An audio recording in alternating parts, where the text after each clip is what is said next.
Thank you, Graham. So I'm really pleased to welcome to Crispin Flintoff. Now, Crispin, I don't know whether you're going to make us laugh, Crispin, but you were a stand-up comedian who wanted to get people more engaged in politics and the Labour Party, so you set up Stand Up for Labour.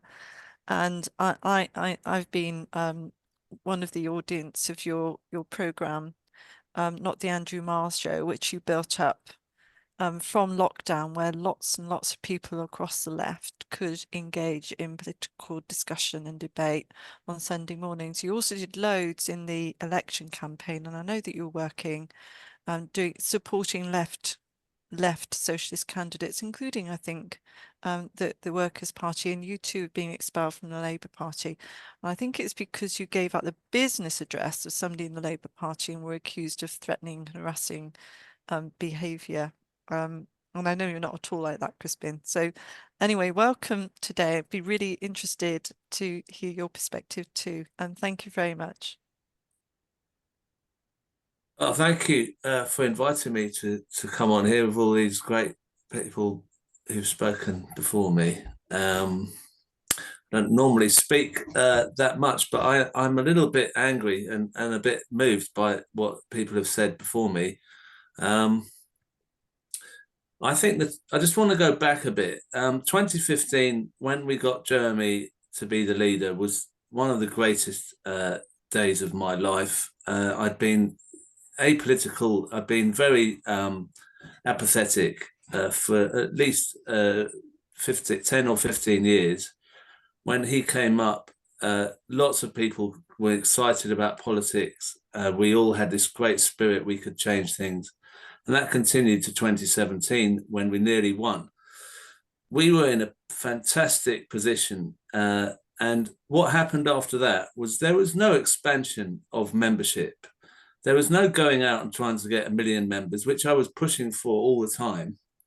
And we just stayed stagnant. Jeremy wore a suit and tie and tried to play the game in Parliament. The membership went down and the attacks slightly went down, and the attacks on Jeremy got greater and greater. And there was no army behind him, as was mentioned earlier. There was no army behind him because it wasn't organised. Now, I don't think Jeremy did a very good job of building from 2017. So we then had no one to stand as a candidate against Starmer that could beat him, and he won. And that was a failing of those leading the left. So I think those who were leading the left from 2017 to onwards have really, really messed up. And I would be loath to hear from them about what we do next at all. I think they should all retire because we were in a fantastic position. And I find it quite incredible that we're now celebrating that Jeremy is an MP. He's been an MP there for over 40 years. I can't really see that as a great celebration to me. But having said that, there were some good things to come out of in the last few months. I think, for example, the Rochdale by-election was one of the best moments we've had on the left since 2017. And we had an opportunity to build on that. We then saw attacks on George Galloway, and we saw smears about him. I mean, it's been repeated here. He did not say that gay and lesbians are not normal. He said gay relationships are not normal, as in they're not typical. It was a misquote that has been applied to him. And this is the kind of thing that was used against people to smear them as anti-Semitic, using a quote and changing it a little bit round and then just saying this guy's that. We've got to be more supportive of each other and shouldn't take these smears. That's one thing we should certainly not do. But anyway, George Galloway, this is just a fact. George Galloway was attacked. The momentum that could have been built up from Rochdale was kind of scuppered, stopped. Sunak called the snap election, and we did not have enough time to win many seats. Although, having been around the country, I did meet people like Shokat Adam in Leicester South, who had been campaigning since January. And he told me, which he didn't say in public, but he told me that there were 2 teams of 30 people canvassing every day. since January, and that was enough to win against John Ashworth, who had a 22,000 majority in 2019. Leanne Mohammed was starting in February and was very close to winning. Jody McIntyre in Birmingham Yardley didn't start that early, but he was very close again, and so was James Giles, who wasn't even from Birmingham and certainly wasn't. He's not a Muslim, and he was only 1,000 votes behind the Labour candidate in his seat. So there were quite a few stories of people who got out there and did really well, just being on the ground and canvassing and doing the work. So my feeling has been, general elections over. Let's get going. Let's just get these shocker Adams seats all over the country. Have 2 teams of 30 in every seat, and then we'll wipe Starmer out. But now we're being told. Jeremy Corbyn has put an article out saying we don't need to build a party. We've got to build a movement first. And then build the party. Now, this is where I lose my rag, because we've had enough is enough. We've had We Are the Many. I've been chronicling it on the show for the last few years. We've just had movements and movements and movements, and it's all that. There's nothing more focused for people than an election campaign and a party and getting out, knocking on doors, and getting people to support a candidate.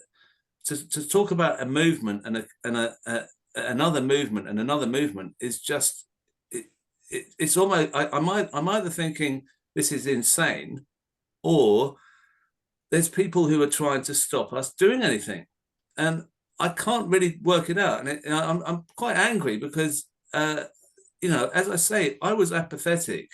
People will get turned off doing anything if they haven't got anything to get to grips with, or if they have no hope. And I just don't see how setting up another kind of abstract movement is going to do anything. We need a party. If you don't like the Workers' Party, then we've got to find another party. But we've just got to have a party to get behind, and that would be the key. But the other thing I want to say as well, just to kind of cement what I'm saying about where we go with, I think we need another party, is the Labour Party is not possible as a vehicle in any way. The unions, even if they disaffiliate, they don't need the money. They've got millions coming from lobbyists. They don't need the money at all. The unions are not, the unions have no power, and many of the unions are not democratic or socialist in their outlook anyway. To believe the Labour Party is in any way you can influence it or manipulate it, I think that's dreaming, really. Right. Well, I've done a little rant there, but I just wanted to say that it is about keeping our spirits together and our spirits up and as strong as we can be together. Because if we don't do that, it's all theoretical. So come and watch not the Andrew Marr show on Sunday, and I'll cheer you up. But I'll leave it there. I'm not one of these people who talks for longer than they should, so I'll leave it there. Thanks. Thank you, Crispin. Somebody in the chat said that's the best rant I've heard in ages. So thank you for your rant. Going back to what Chris said at the beginning, he believes that the Workers' Party is a place to begin with a united left. I think everyone is saying we need a united left, united over key issues. And one of those key issues it suggested is Zionism or not, and support for Gaza. So we've got some common ground and some views as to different approaches, and certainly there's an issue about should there be a new party. If not, then our movement's it for now. And Crispin, you're saying clearly not. People need a party to unite around.